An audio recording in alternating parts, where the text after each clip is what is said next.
Hoje nós encerraremos a nossa exposição da carta de Paulo aos Gálatas. E eu gostaria que os irmãos me acompanhassem na leitura que está lá na carta de Paulo aos Gálatas, no capítulo 6. Nós leremos do versículo 11 até o final da carta. Gálatas 6, verso 11, essa é a palavra de Deus. Vejam com que grandes letras escrevi a vocês de próprio punho. Todos os que querem ostentar-se na carne, esses querem obrigar vocês a se deixarem circuncidar, e agem assim somente para não serem perseguidos por causa da cruz de Cristo. Pois nem mesmo os que se deixam circuncidar guardam a lei, mas querem apenas que vocês se submetam à circuncisão, para que eles possam se gloriar na carne de vocês. Mas longe de mim gloriar-me, senão na cruz de nosso Senhor Jesus Cristo, pela qual o mundo está crucificado para mim, e eu estou crucificado para o mundo. Pois nem a circuncisão é coisa alguma, nem a incircuncisão, mas o ser nova criatura.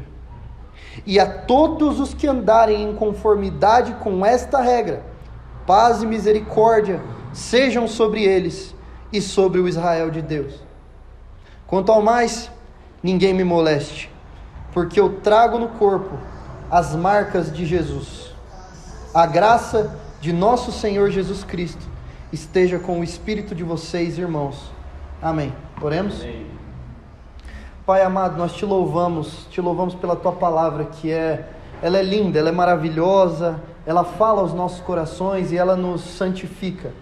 Então nós pedimos aqui, Senhor, que hoje que estamos encerrando aqui nossos estudos na carta aos Gálatas, que o Senhor continue como foi durante todo esse tempo, durante todos esses meses. O Senhor continue sendo o professor, continue sendo aquele que nos revela verdades que nós, na nossa natureza caída, não conseguiríamos entender.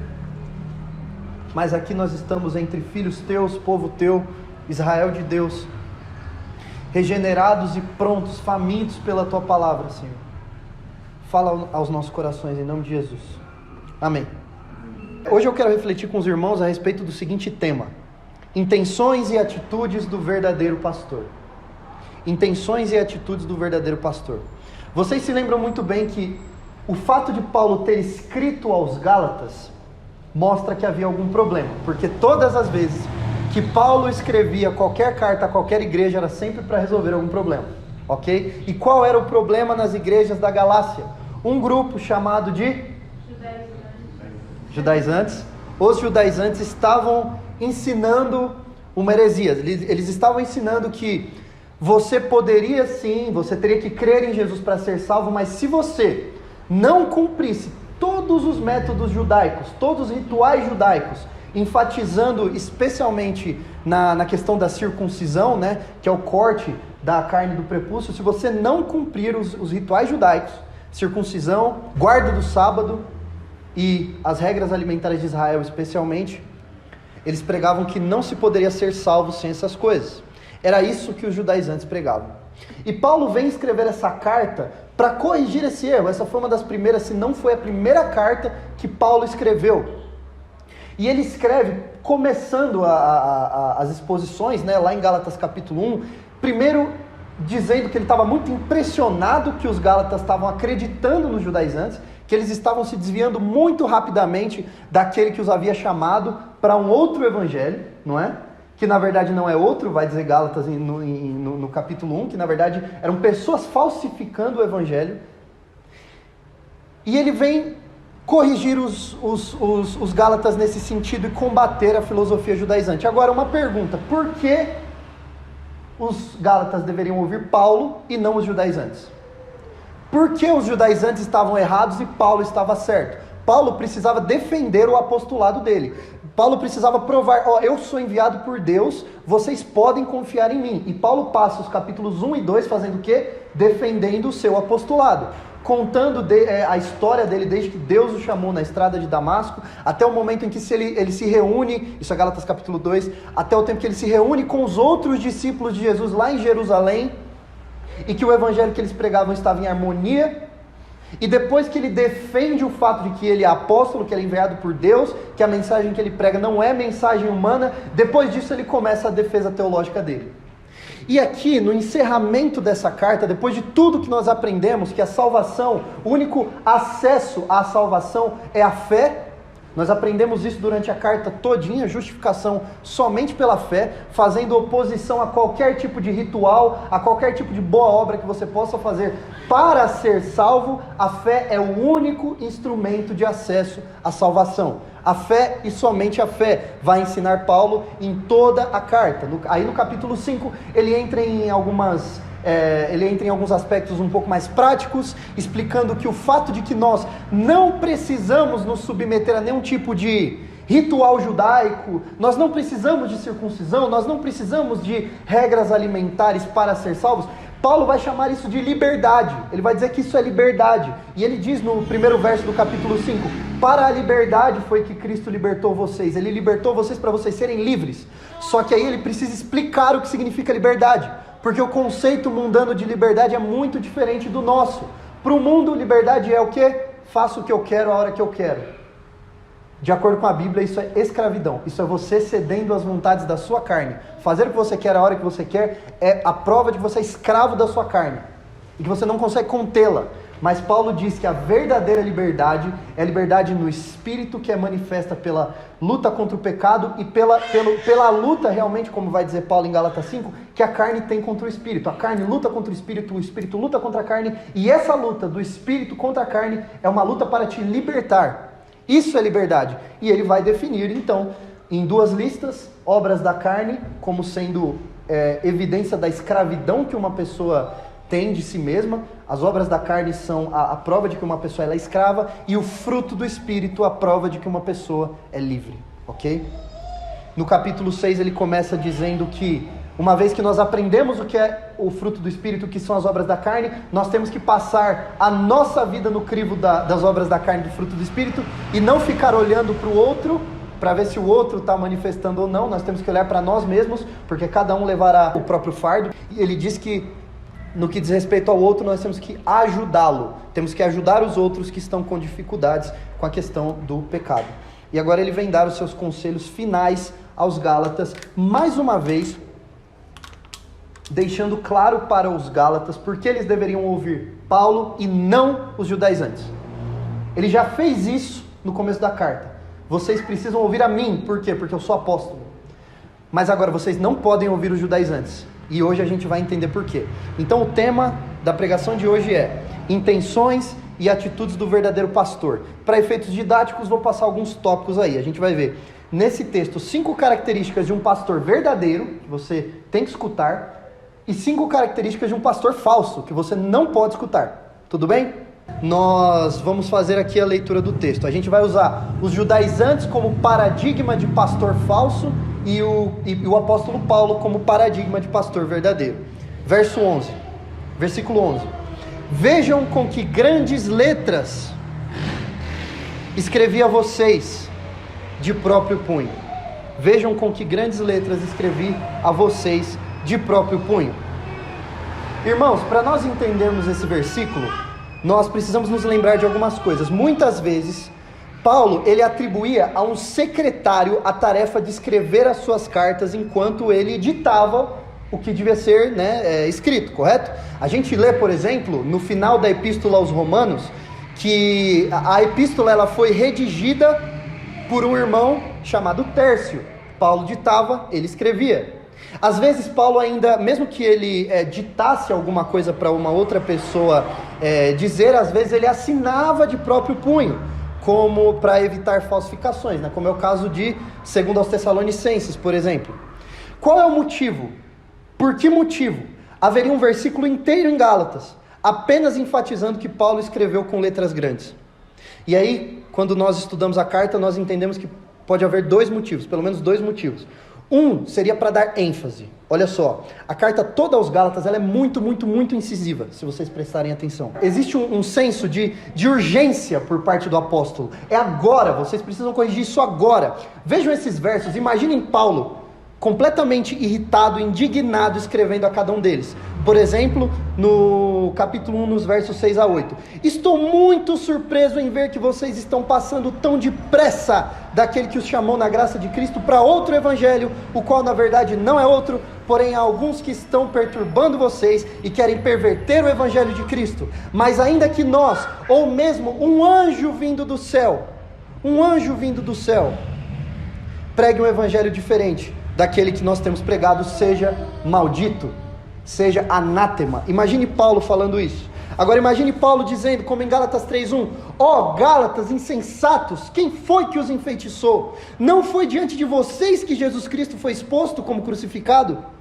Ou então Gálatas 4:20, bem que eu gostaria de estar aí agora com vocês para eu falar em outro tom de voz, porque eu estou perplexo. Ou mesmo em Gálatas 5:12, esse é o meu favorito, quem dera se mutilassem aqueles que estão perturbando vocês. Então, nesse texto nós vemos uma característica de um verdadeiro pastor, que seria o zelo. O zelo que um pastor tem por suas ovelhas. Você não vê esse tipo de ênfase de Paulo em qualquer carta. Escrever com letras grandes pode ser uma demonstração do zelo e a ênfase que Paulo quer que os leitores enxerguem nessa carta. Mesmo tendo secretários e amanuenses à sua disposição, o zelo era tanto que ele não conseguiria expressar a sua angústia e a sua preocupação pelas ovelhas só ditando a carta para alguém. Então isso mostra o zelo dele. Mas pode ser que haja um outro motivo para Paulo ter escrito com letras grandes. Pode ser que seja mais do que só pela ênfase. Historicamente, nós sabemos que quando Paulo esteve na região da Galácia, quando ele esteve lá na Ásia Menor para plantar as igrejas da Galácia, historicamente aconteceu ali um surto de malária. Acredita-se que este fato pode ter causado um problema sério de visão no apóstolo Paulo. E aí você soma isso, a malária que ele teve na Galácia, com o fato de Jesus ter aparecido brilhando para ele como a luz do sol na estrada de Damasco, e aí você tem no mundo pré-cirurgia ocular, né, um apóstolo com sérios problemas de visão.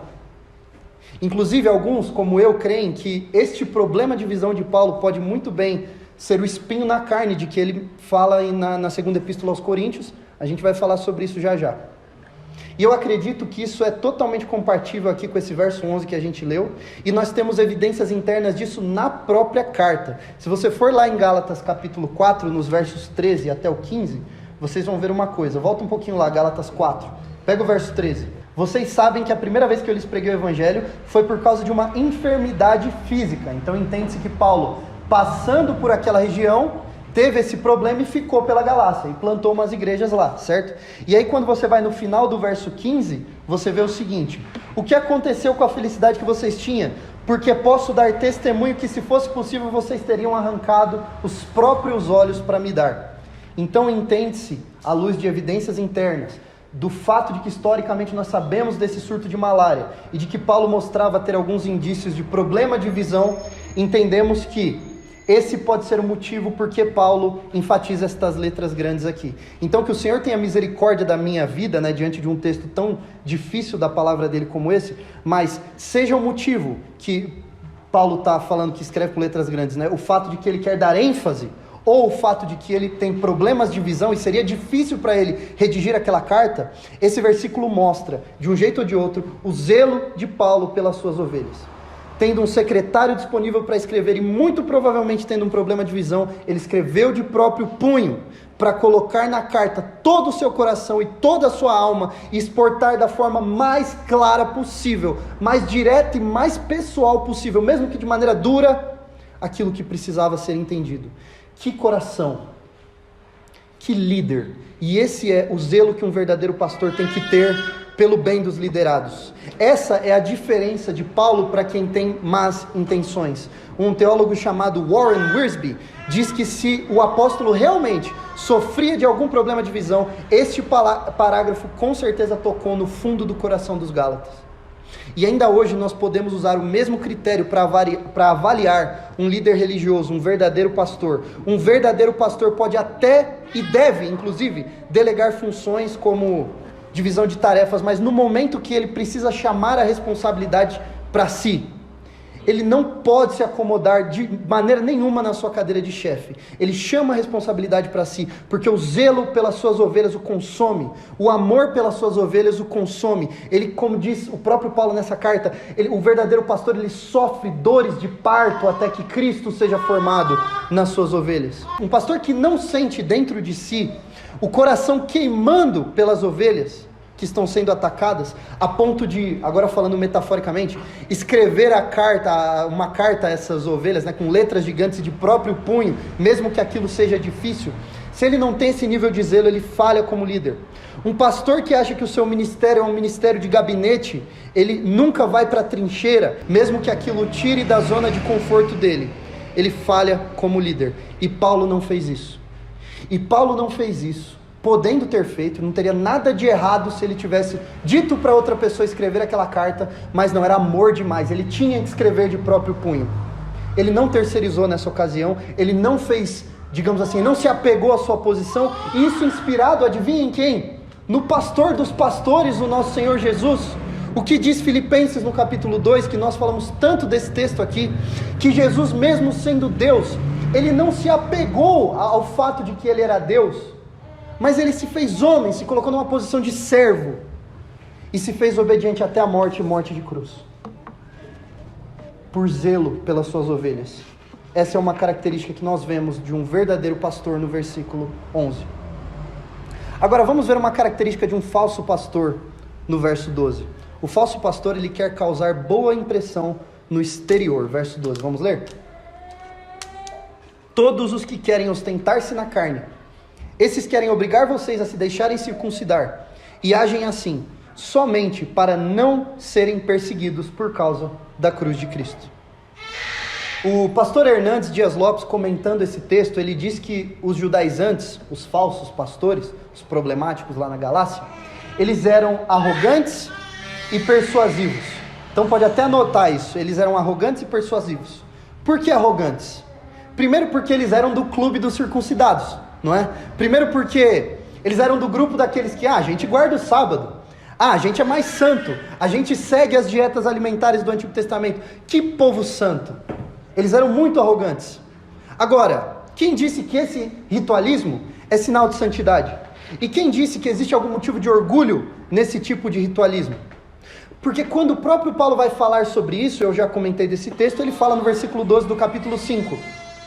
Quem dera se mutilassem esses que estão tentando obrigar vocês a se circuncidarem. E o raciocínio, como eu disse, é o seguinte: vocês estão achando que um cortezinho na carne, como a circuncisão, santifica vocês? É isso que vocês acham? Por que já não corta tudo de uma vez, que aí santifica bem? Esse é o raciocínio. Quem dera se mutilassem eles. E aí essa arrogância nos lembra uma história, uma parábola interessante que Jesus conta em Lucas capítulo 18. E ele conta a seguinte parábola, o nosso Senhor Jesus. 2 homens foram ao templo para orar. Um era fariseu e o outro era publicano.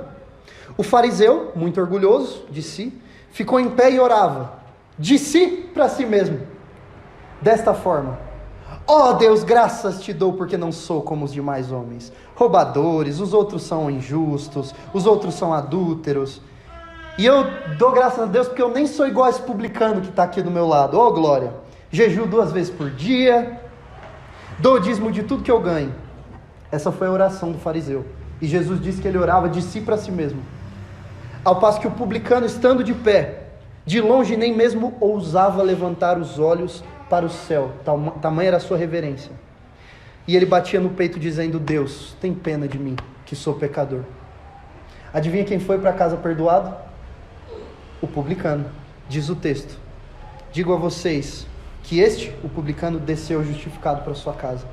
Então vejam que um dos cernes da história do fariseu e do publicano é o seguinte: o fariseu, ele tinha muito orgulho de si mesmo, muito orgulho de ter uma vida religiosa ilibada, fazia tudo certinho, judeu com barba, cabelo e bigode feito, chegava diante de Deus cheio de méritos, ostentando-se na carne, como diz o verso 12 de Gálatas 6, quando na verdade o reino dos céus, diz Jesus no Sermão do Monte, o reino dos céus é dos humildes de espírito, é dos pobres de espírito, é daqueles que chegam diante de Deus sem nada, dizendo: tem misericórdia de mim que sou pecador. Eu não tenho nada para te oferecer, nada para mostrar, nenhum ato de santidade, nada. Ser propício a mim, tem misericórdia de mim, pecador.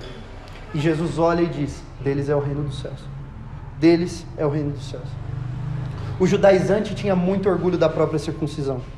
É o líder que não sente um pingo de temor e tremor quando fala sobre santidade do púlpito e consegue bater no peito sentindo um baita orgulho de si. Ai, que bom, eu faço isso certinho. Ostentação na carne. É a pessoa que dá um dízimo alto e acha que tem entrada VIP no reino dos céus, quando a maior oferta foi a da viuvinha. Ostentação na carne. É a pessoa que nunca ora na vida privada. Nunca ora, dificilmente ora na vida privada. E aí quando ora em público é: Deus triuno Pai de toda misericórdia, tende tu compaixão e derrama do teu trono de glória incontáveis galardões a nós outros.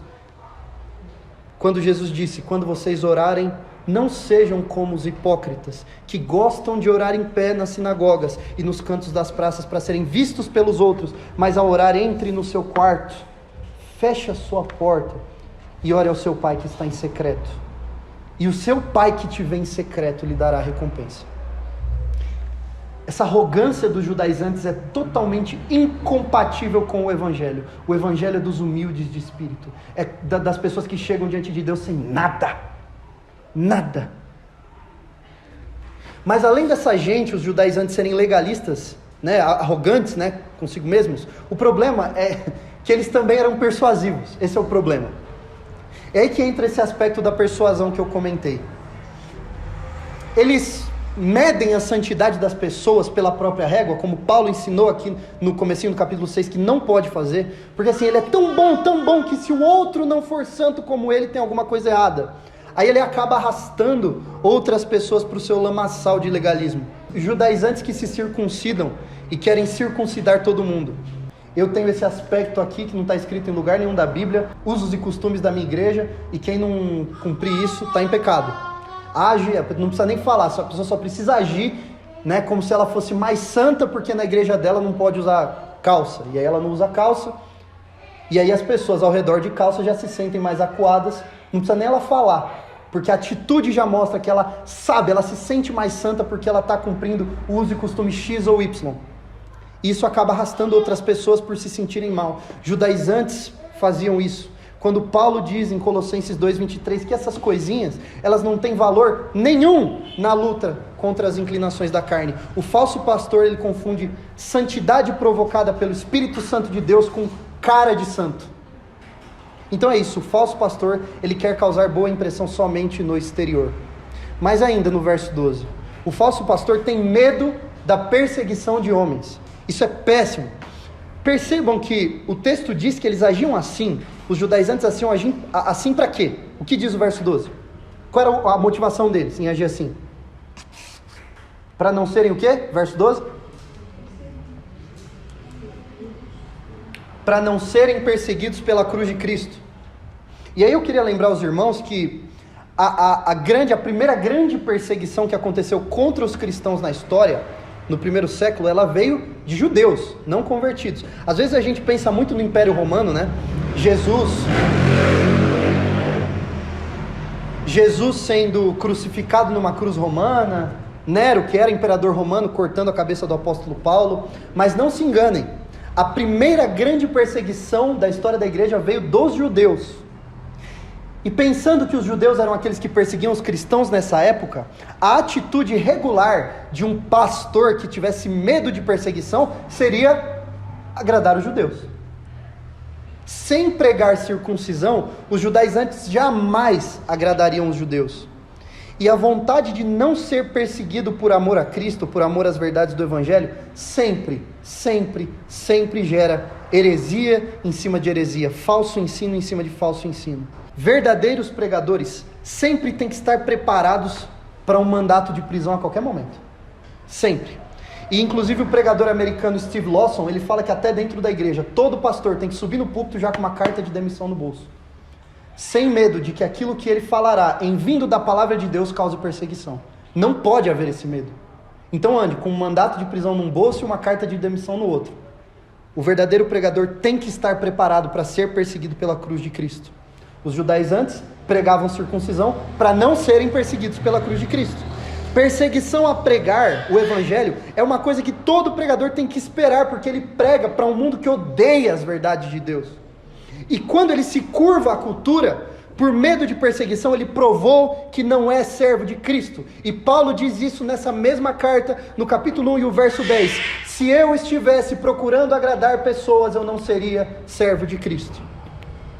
Medo de perseguição, como os judaizantes tinham, leva o pastor a negar as verdades de Deus. Medo de perseguição, como os judaizantes tinham, leva um pastor a negar Deus como Criador, leva o pastor a fazer casamentos homossexuais, leva o pastor a evitar tópicos delicados na igreja, leva o pastor a viver para a glória de homens e não para a glória de Deus. Quando o próprio Senhor Jesus, o pastor dos pastores, o nosso modelo de pastor, falou coisas desagradáveis o tempo inteiro, e ele mesmo disse em Mateus 5, 11 e 12, bem-aventurados vocês são, quando por minha causa os insultarem e os perseguirem, e mentindo disserem todo mal contra vocês, alegrem-se e exultem, porque grande é a sua recompensa nos céus, porque assim perseguiram os profetas que viveram antes de vocês. Essa é a verdade sobre o verdadeiro pastor, ele se alegra na perseguição, porque assim foram perseguidos os profetas que viveram antes dele, e estão todos agora se deleitando na presença do Senhor nos céus. Mas o falso pastor não, o falso pastor ele foge de perseguição. Mas ainda no verso 12 tem mais uma verdade, o falso pastor ele é pragmático. O que é pragmatismo? O que significa ser pragmático? Definição. Peguei no São Google. Pragmatismo. Corrente de ideias que prega que a validade de uma doutrina é determinada pelo seu bom êxito prático.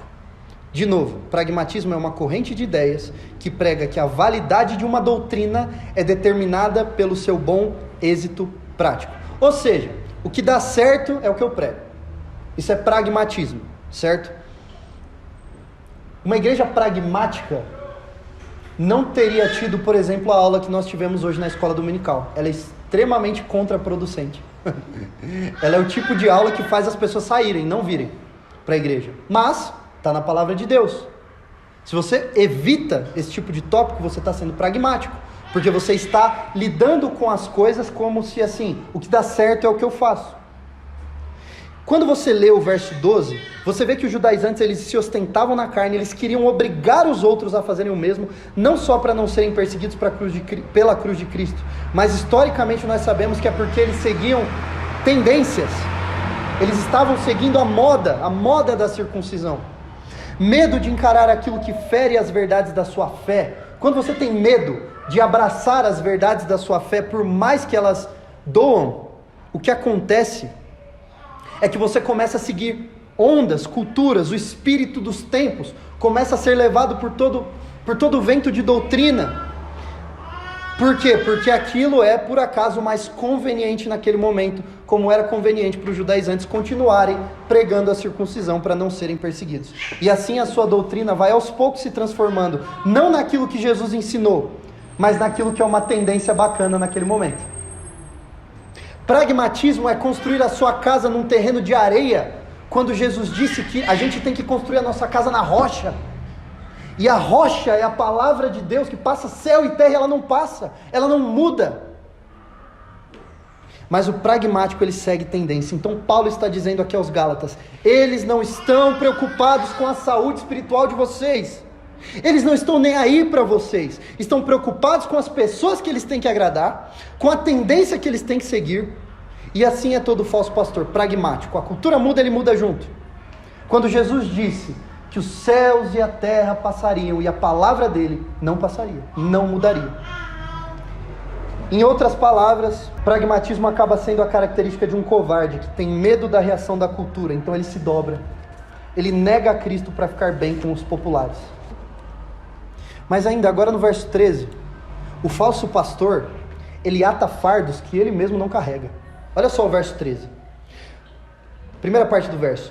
Pois nem mesmo os que se deixam circuncidar guardam a lei.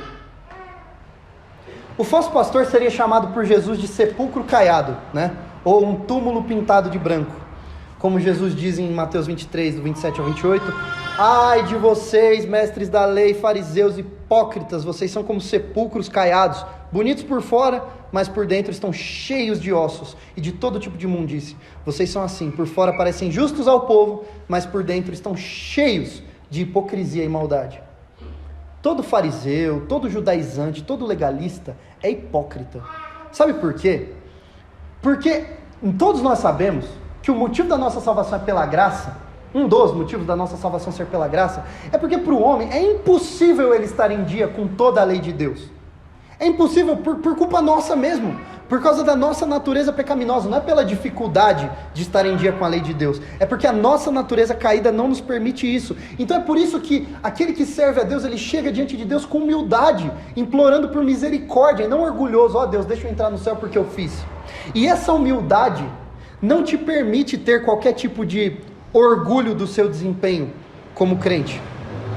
E aí, essa hipocrisia está no seguinte sentido: o falso mestre, ele faz um pouquinho do que manda a lei, então ele faz a circuncisão para mostrar por fora que ele está fazendo, e aí, como está aqui, né, ele faz com que os outros se circuncidem, mas aquilo fica só no cumprimento externo. Eles não guardam toda a lei, eles não guardam, eles não estão em dia com a lei de Deus, eles estão fazendo pequenas coisas que são feitas só por fora, né, como uma maneira de fingir que está sendo feito tudo. Não está. E aí eles pegam e cobram essas coisas dos outros. E nisso esses falsos pastores fazem o que Jesus disse em Mateus 23 e o verso 4. Eles atam fardos pesados, difíceis de carregar, e os põem nos ombros dos outros, mas nem eles mesmos estão dispostos a nem com o dedo movê-los. Ou nas palavras de Paulo aqui no verso 13, nem mesmo os que se deixam circuncidar guardam toda a lei. Eles estão querendo atar um fardo em vocês que eles não carregam. Eles não fazem, não se enganem, eles não fazem o que eles dizem que fazem. Para quê? Está no próprio versículo. Continuação do versículo 13. Mas querem apenas que vocês se submetam à circuncisão, para que eles possam se gloriar na carne de vocês. Olha só que interessante. O falso pastor, ele gosta de aplausos. Querem apenas que vocês se submetam à circuncisão para poder se gloriar em vocês. O falso pastor, ele não só tem medo de ser perseguido pela cruz de Cristo, como ele faz coisas para receber aplausos da cultura. E Calvino, comentando esse texto, ele diz o seguinte: Paulo afirma que eles agiam com insinceridade e que, ao recomendarem a circuncisão, tinham apenas o objetivo de orgulhar-se perante os judeus dos convertidos que eles haviam feito. Sabe aquele negócio? Fizeram uma campanha, converteu 5.000. Alguém averigou esses 5.000? Sabe, é aquilo, é para mostrar, sabe? É como se disséssemos: eles querem triunfar sobre vocês e fazer seu próprio desejo de aplauso por oferecerem a vossa carne mutilada aos falsos zelotes da lei, como sinal de paz e harmonia. O falso pastor, ele é assim, ele ata fardos pesados ao povo para mostrar e para ganhar uma moral com aqueles, com os seguidores que ele conseguiu fazer, e com as coisas que ele conseguiu fazer os seguidores fazerem. Ele adora dizer que a igreja dele tem 5.000 membros, mesmo que ele só conheça 10 dos 5.000. O raciocínio é o seguinte: eu, judaizante, consegui influenciar uma igreja inteira a se circuncidar por causa da minha doutrina pura. Olha a minha moral. Ele é um fardo para as ovelhas, porque ele quer tanto mostrar a santificação delas, que ele tem uma preocupação exacerbada em corrigir somente coisas da superfície, quando a real cura e modificação ela acontece internamente. Nem mesmo eles fazem o que dizem que fazem, não fazem. Eles só têm um orgulho danado de mostrar como, por fora, eles fizeram várias pessoas seguirem as tendências deles. Como por fora, eles fizeram várias pessoas darem tanto de dízimo. Como por fora, eles fizeram várias pessoas pularem e caírem no espírito para chamar a atenção. Como por fora, ele fez não sei quantas pessoas se batizarem. Tudo vaidade debaixo do sol. A vaidade de querer mostrar que várias pessoas o seguem, sem que nem eles mesmos sejam capazes de fazerem o que eles cobram dos outros. O falso pastor é assim. Que coisa horrível estar debaixo de um falso pastor. E que bom que o nosso supremo pastor é um verdadeiro pastor, nosso Senhor Jesus. Mas agora vamos terminar de falar de verdadeiros pastores, porque senão a gente fica deprimido. O verdadeiro pastor, então, nos versículos 14 e 15, nós lemos o seguinte: que o verdadeiro pastor, ele não se gloria na carne. Olha só. Olha o contraste disso para a atitude de Paulo. Verso 14. Mas longe de mim gloriar-me, senão na cruz do nosso Senhor Jesus Cristo, pelo qual o mundo está crucificado para mim, e eu estou crucificado para o mundo. Aleluia! Vamos contrastar essas características horríveis do pastor falso com características de um pastor verdadeiro. A gente já falou da primeira, né? Vamos falar da segunda agora, característica de um pastor verdadeiro. O pastor verdadeiro não se gloria na carne. Longe de mim gloriar-me, diz Paulo. Longe de mim gloriar-me. Ou seja, eu não tenho a menor intenção, diz Paulo, de receber qualquer glória para mim mesmo. Atrair qualquer louro para mim mesmo. Ou de levantar a mão para o alto e dizer, eu fiz. A humildade do maior apologeta, maior teólogo, maior pregador da história do cristianismo, o apóstolo Paulo, a humildade dele é impressionante. A gente está falando do autor de metade do Novo Testamento, certo? Olha a humildade desse homem, quando ele diz, na primeira carta aos Coríntios, no verso 15, no capítulo 15, o verso 10, pela graça de Deus, sou o que sou, e a sua graça que me foi concedida não se tornou vã. Pelo contrário, eu trabalhei muito mais do que os outros apóstolos. Trabalhei mais do que todos eles. E aí quando ele vai encerrar o versículo, não podia ficar assim, né? Eu fiz. Ele diz, todavia não eu, mas a graça de Deus comigo. E vejam, Paulo tinha muito do que se gloriar. Se tinha alguém que podia bater no peito, era o apóstolo Paulo. Olha quando ele vai falar do currículo dele aos filipenses. Ele escreve aos filipenses, no capítulo 3, ele fala do currículo dele. Olha o que ele diz. É verdade que eu poderia confiar na carne, ele fala. Eu poderia. Se alguém pensa que pode confiar na carne, ainda mais eu. Circuncidado ao 8º dia, da linhagem de Israel, da tribo de Benjamim, hebreu de hebreus. Quanto à lei, eu era fariseu, eu era da seita que lidava melhor com a lei. Quanto ao zelo, eu era perseguidor da igreja, ou seja, eu tinha tanto zelo pela lei que eu perseguia a igreja. Quanto à justiça da lei, eu era irrepreensível, ninguém podia me pegar por nada. Ninguém podia falar, Paulo, você fez coisa errada. Ninguém, eu era irrepreensível. Que currículo, meus amigos. Erudito, inteligente, poliglota, falava várias línguas, né? Trocava de língua para pregar, né? No livro de Atos. Inteligentíssimo. Mas como ele completa esse relato, o que para mim era lucro, eu considerei como perda por causa de Cristo. Não tenho que falar dessas coisas.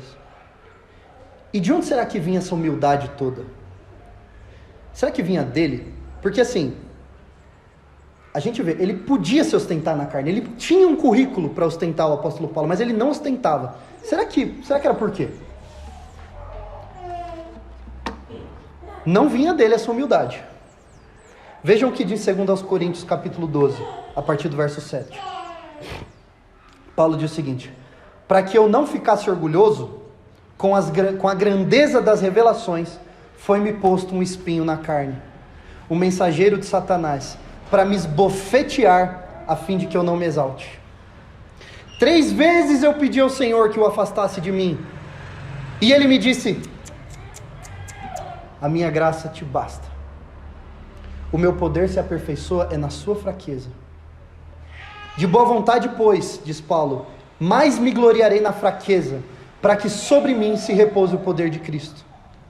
Por isso sinto prazer nas fraquezas, nos insultos, nas privações, nas perseguições, nas angústias por amor a Cristo, porque quando eu sou fraco, aí é que eu estou forte. Quando eu não tenho nada para me gloriar, esse é o meu melhor momento, porque a minha vida está completamente alicerçada em Jesus Cristo e não em mim. O famoso espinho na carne de Paulo, que era algo que o incomodava constantemente, atrapalhava o ministério dele, talvez fosse até o problema de visão de que nós falamos mais cedo, mas nós não sabemos, não temos certeza. Mas o principal desse texto do espinho da carne é o seguinte: isso mantinha Paulo na linha, isso mantinha ele humilde, isso mantinha o autor de metade do Novo Testamento humilde, isso mantinha a pessoa para quem Jesus, a última pessoa para quem Jesus apareceu em carne e osso na estrada de Damasco, a última da história. Que motivo para se orgulhar, né? Não, o espinho mantinha ele humilde, mantinha ele no lugar dele. Paulo não era humilde porque ele era bonzinho, ele era humilde porque ele foi humilhado por Deus. Ele era humilde porque Deus se certificou de esmagá-lo o quanto fosse necessário para que ele se mantivesse humilde. E, portanto, confiasse somente no Senhor e não se ostentasse na carne dele. E ele continua o versículo dizendo: eu não me glorio de nada, eu me glorio somente na cruz de Cristo. Olha que interessante. Se eu tenho alguma glória, é na cruz de Cristo. Por quê? Porque a minha vida está totalmente conectada a ela. Eu morri nela. Lembram? O que a gente aprendeu em Gálatas? Que quando Jesus ele morre na cruz, todo o seu povo está ali, juridicamente diante de Deus, morrendo em Cristo. Cristo morreu para que nós pudéssemos morrer, para que a morte que nos era devida acontecesse. E ele ressuscita para que nós pudéssemos viver. De modo que o meu antigo eu não existe mais. No momento que eu me converti, vai dizer Paulo em Gálatas 2,19, estou crucificado com Cristo. Aquele velho homem não existe mais, não sou eu quem vivo, é Cristo vivendo por meu intermédio. Ele diz, o mundo está crucificado para mim, no versículo. Ou seja, o tempo em que o mundo, as inclinações da carne, o mundo, o poder do príncipe da potestade do ar, né, que é o diabo, tinha poder sobre mim, esse tempo passou, morreu para mim. E ele diz, e eu estou crucificado para o mundo, ou seja, a minha velha natureza que se deleitava nos prazeres do mundo, que gostava de rolar na lama, no mundo não existe mais, estou em Cristo, essa é a minha glória, esta é a minha glória, disso eu me orgulho, essa é a minha alegria, longe de mim me gloriar em qualquer outra coisa que não seja o fato de eu estar em Cristo, esse é o meu orgulho, essa é a minha alegria, é isso que eu bato no peito, eu sou filho do Deus Altíssimo, eu fui salvo por Jesus, disso eu me orgulho. Mas não é para trazer glória para mim, é para trazer glória para Ele, porque não fui eu que fiz, foi Ele que fez. Só nisso que eu me orgulho. Longe de mim me gloriar para a carne, só me glorio na cruz de Cristo. E ele diz no verso 15, pois nem a circuncisão é coisa alguma, nem a incircuncisão, mas o ser uma nova criatura. Por que eu não tenho que me gloriar na carne, de acordo com o verso 15? Porque esses rituais, circuncisão e incircuncisão, não significam nada. Eles eram simbólicos. Eles eram símbolo de alguma coisa. Circuncidar-se não te torna mais santo, ser incircunciso não te torna mais impuro, isso vale para qualquer ritual religioso que vocês pensarem. Tomar santa ceia ou não tomar não te torna mais puro e impuro. A gente toma em obediência, mas aquilo não me torna mais evangélico, né? Entende? Isso vale para qualquer ritualismo religioso. Agora, na cruz de Cristo, eu tenho um motivo para me gloriar, que é o fato de ser uma nova criatura. O que realmente importa? Se os nossos ritos religiosos não importam, se a circuncisão não importa, se a incircuncisão não importa para a salvação, o que é que importa? O que importa é ser uma nova criatura, diz o versículo 15. É isso que importa, isso é motivo de alegria, isso é motivo de orgulho, de regozijo, e não existe autoglorificação nisso, porque quem faz isso é o Senhor, não somos nós. Então o verdadeiro pastor não se gloria na carne, porque não há glória na carne, mas ele glorifica a Cristo. E avançando o verso 16, mais uma característica do verdadeiro pastor: o verdadeiro pastor é guiado pelas regras de Deus. Ele vai dizer, e a todos os que andarem em conformidade com esta regra, verso 16, paz e misericórdia sejam sobre eles, e sobre todo o Israel de Deus. Todos que andarem em conformidade com esta regra. Que regra? Volta um versículo, né? A regra de que nem a circuncisão, nem a incircuncisão são coisa nenhuma, o que importa é ser uma nova criatura. Essa regra. Não é circuncisão. Sabe, quem quer que ande no Espírito, quem é que seja nascido de novo, quem anda conforme com esta verdade, quem quer que seja uma nova criatura, genuinamente convertida, é parte do Israel de Deus. O Israel de Deus, o povo espiritual de Deus, a igreja, os salvos em Cristo Jesus. Está cheio de discussão teológica sobre esse versículo, tá? Israel de Deus, não vou entrar nisso agora.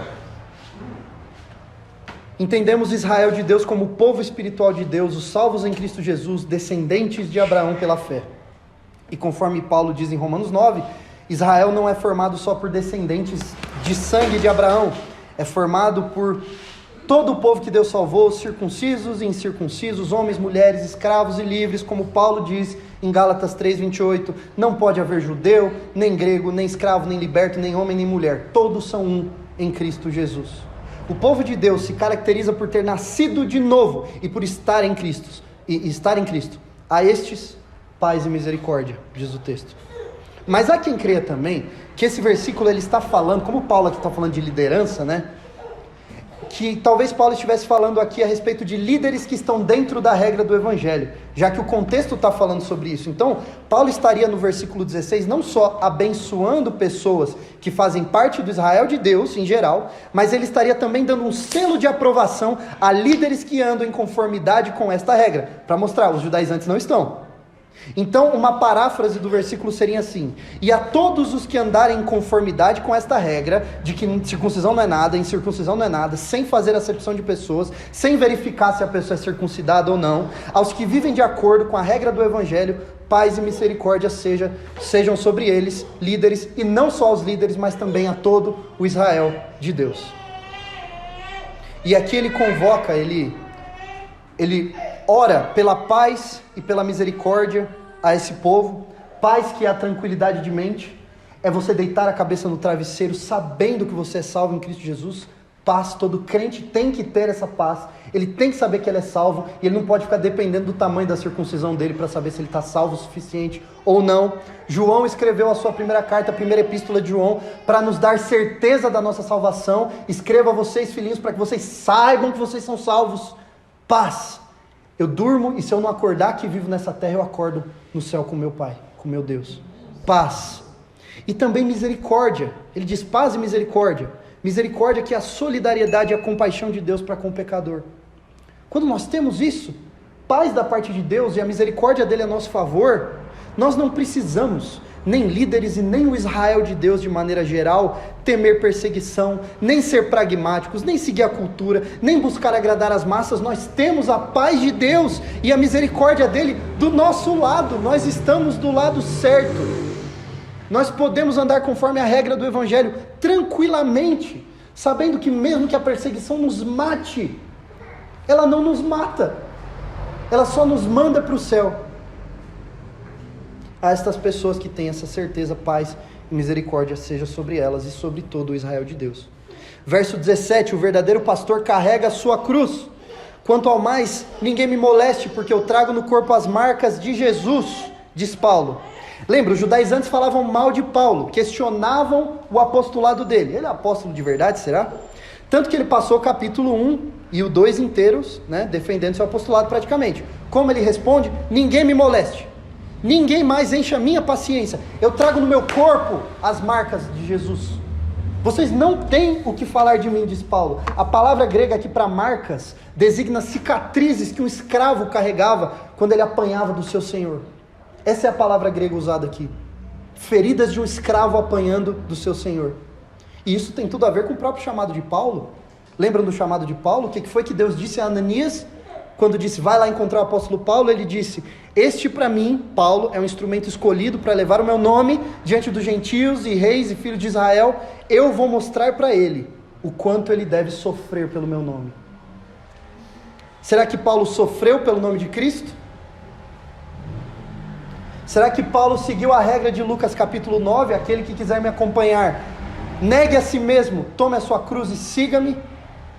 Quais marcas será que Paulo tinha? Quais marcas ele carregou durante toda a sua vida?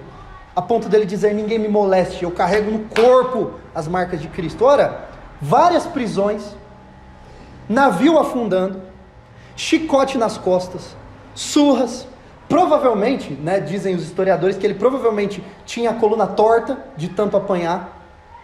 Ele foi chamado de mentiroso em Corinto, foi chamado de tagarela em Atenas, e o meu favorito, navio afunda, eles sobrevivem ao naufrágio, vai parar numa ilha mordido por uma cobra. Será que ele carregava no corpo as marcas de Cristo? Sabe qual que é o ponto dele não gritar e falar, Deus, estou fazendo sua obra, piedade de mim um pouquinho? Não, para mim viver é Cristo, morrer é lucro. Ninguém tem o que falar de mim, eu carrego no meu corpo com muito orgulho as marcas de Cristo. Nessa marquinha da circuncisão de vocês aí não. E Pedro fala na primeira epístola, no capítulo 4, ele diz o seguinte, alegrem-se na medida em que vocês são coparticipantes dos sofrimentos de Cristo, para que também na revelação da sua glória, vocês se alegrem exultando. E o próprio Cristo disse, o mestre não é o servo não é maior que o seu senhor. Se me perseguiram, o que acham que vão fazer com vocês? E a perseguição acaba sendo uma das marcas do verdadeiro cristianismo. O verdadeiro pastor traz no corpo as marcas de Cristo. Essas marcas, elas vêm decorrente do amor pelas ovelhas, sofrimento pelas ovelhas. Às vezes as marcas do cansaço, marcas da perseguição, de abandono dos seus. Um pastor que não passa nunca por nada disso e agrada demais todo mundo, que vive o estresse de ter que agradar pessoas sempre, e não sofre perseguição, e não carrega as marcas de Cristo no corpo, tem alguma coisa estranha com o ministério desse pastor. E claro que nem todo pastor vai carregar os fardos que Paulo carregou, do jeito que ele carregou, acho que ninguém, não é? Mas todo pastor na caminhada da obediência, do discipulado, da pregação do evangelho, ele terá que experimentar uma pequena fração, pequeniníssima fração do que o nosso Rei e Salvador passou. Porque isso é o que significa ser participante do sofrimento de Cristo. As marcas de Cristo, Paulo carregava. Que Deus dê a mim, aos líderes dessa igreja, né? A disposição e a intrepidez para passar por isso. Assim não há como molestar um pastor como esse. Ele carrega no corpo as marcas de Cristo. Os judaizantes carregavam? Não, claro que não. Claro que não. A circuncisão lá é marca de ministério. Falsos pastores carregam as marcas de Cristo? Não, eles querem autenticar o seu ministério por outras coisas. Fala um monte de besteira, fala um monte de heresia, e aí ele batiza um monte de gente, a pessoa fala, não, mas esse pastor ele é herege mesmo, olha o tanto de gente que ele batizou. Não, mas isso não é marca de Cristo. Isso não autentica ele como servo de Cristo. Existem as coisas certas que te autenticam como servo de Cristo, e é ser coparticipante nos sofrimentos de Cristo. E finalmente, acabando a carta, o verdadeiro pastor abençoa. Verso 18, a graça de nosso Senhor Jesus Cristo esteja com o espírito de vocês, irmãos. Amém. Lembrem-se das palavras duras que Paulo já havia dito aos Gálatas, irmãos, isso não é nada pessoal com os Gálatas, não. Ele ter chamado os Gálatas de tolos não é nada pessoal, não é dor de cotovelo porque chegou outro grupo religioso ali na área, não. Não é crítica pela crítica, não é raiva pela raiva, é amor. Ele jamais então encerraria essa epístola no tapa, na porrada. São ovelhas dele, são ovelhas do Senhor. É como se ele dissesse, eu disse o que eu tinha que dizer. E agora que a graça do nosso Senhor Jesus esteja com o espírito de vocês, irmãos. Irmãos, ele não chama eles de traidores por terem seguido os judaizantes, ou de soberbos, ou de idiotas, nem virou para eles e falou, você não é crente não. Não teve isso. Não, meus irmãos na fé, porque eu morro de amores, porque eu sofro dores de parto até que Cristo seja formado em vocês. Irmãos que eu quero que sejam santificados na graça de Cristo. E é como nosso Senhor Jesus fez, isso é tão imitação de Jesus, que quando ressuscitou e todos os seus discípulos fugiram, e o único que foi com ele até a cruz foi João, os outros todos se dispersaram, Jesus aparece na praia, e aí os discípulos fujões que até largaram até o chamado deles, porque foram pescar, não é? Jesus aparece ali depois de ressuscitar, vai encontrar com os discípulos, o que ele grita para chamá-los? Ele grita o quê? Traidores, soberbos, idiotas. Não, ele grita, filhinhos, meus filhinhos. O verdadeiro pastor tem que ser incisivo? Claro que tem, mas muitas vezes esse ser duro com as ovelhas, até para proteger elas de falso ensino e de gente que não presta, como Paulo fazia, é sempre feito por puro amor, porque são irmãos. Ele faz de maneira abençoada, é como se ele estivesse protegendo alguém da família dele de comer veneno. E assim Paulo, defendendo a sua autoridade, se baseando em princípios e buscando proteger os Gálatas de falsos líderes. Assim o apóstolo encerra a sua carta às igrejas da Galácia. E irmãos, eu sei que é um texto que fala muito sobre por que os Gálatas deveriam ouvir Paulo e não os judaizantes, eu sei disso. Eu sei que é um texto que se aplica muito a pastores e líderes, verdadeiros pastores e líderes, mas também é um texto que pode e deve ser usado para nós avaliarmos a nós mesmos. Por quê? Porque todos nós, em algum nível, somos líderes eclesiásticos espirituais de alguém. Todos nós somos guias espirituais de alguém, e a gente tem que passar a nossa vida pelo crivo desse texto. Como nós estamos sendo, eu como líder do meu lar, pastor dessa igreja, os líderes aqui, cada pessoa na sua conjuntura espiritual, na sua família, na sua igreja, ou na pessoa que discipula. Como ser um falso líder nessas ocasiões? Ora, é você estar preocupado só em causar boa impressão no exterior, É tipo assim, pode pecar, só não deixa ninguém descobrir. É você ser uma pessoa pragmática que discipula de acordo com o que dá certo ou o que não dá. É você ter medo de perseguição de homens. E você atar nos outros fardos que nem você mesmo carrega. Na caminhada por discipular alguém, você pode cair nesses erros. Eu posso, vocês podem, todos nós podemos. Agora, como ser um verdadeiro discipulador na vida de alguém? E o que buscar em um verdadeiro pastor? Zelo pelos liderados. Alguém que busque atribuir glória somente a Cristo. Que siga as regras do Evangelho. Que carregue no corpo as marcas de Cristo com orgulho. E que acima de tudo abençoe e faça tudo em amor. Essas são as características do verdadeiro pastor. E todas essas características nós vemos, adivinha em quem? No nosso supremo pastor. No nosso Senhor Jesus Cristo. Nosso Senhor Jesus Cristo, que foi enviado pelo Pai, que amou tanto o mundo que deu seu único Filho. O nosso Senhor Jesus Cristo, que disse: eu conheço as minhas ovelhas, cada uma delas pelo nome. E o nosso Senhor Jesus Cristo, que não se apegou ao fato de ser Deus. Ele não ficou, eu sou Deus, eu sou Deus. Não, ele não julgou aquilo com usurpação, mas ele se colocou numa posição de humilhação e foi obediente até a morte, morte de cruz. Mas toda essa atitude de Jesus conduziu ele à sua glória, porque Paulo vai dizer aos Filipenses que por causa dessa obediência, Deus o exaltou soberanamente para que ao nome de Jesus se dobre todo o joelho, nos céus, na terra, debaixo da terra, e toda a língua confesse que Jesus Cristo é Senhor, para a glória de Deus Pai. E quando nós nos colocamos em posição de servidão ao Senhor, nos tornamos discipuladores verdadeiros e não falsos, nós compartilhamos dessa glória com Cristo. Não de maneira a glorificar aquilo que nós fazemos, mas a glorificar aquilo que Ele faz em nós. E assim Paulo encerra a sua epístola aos Gálatas.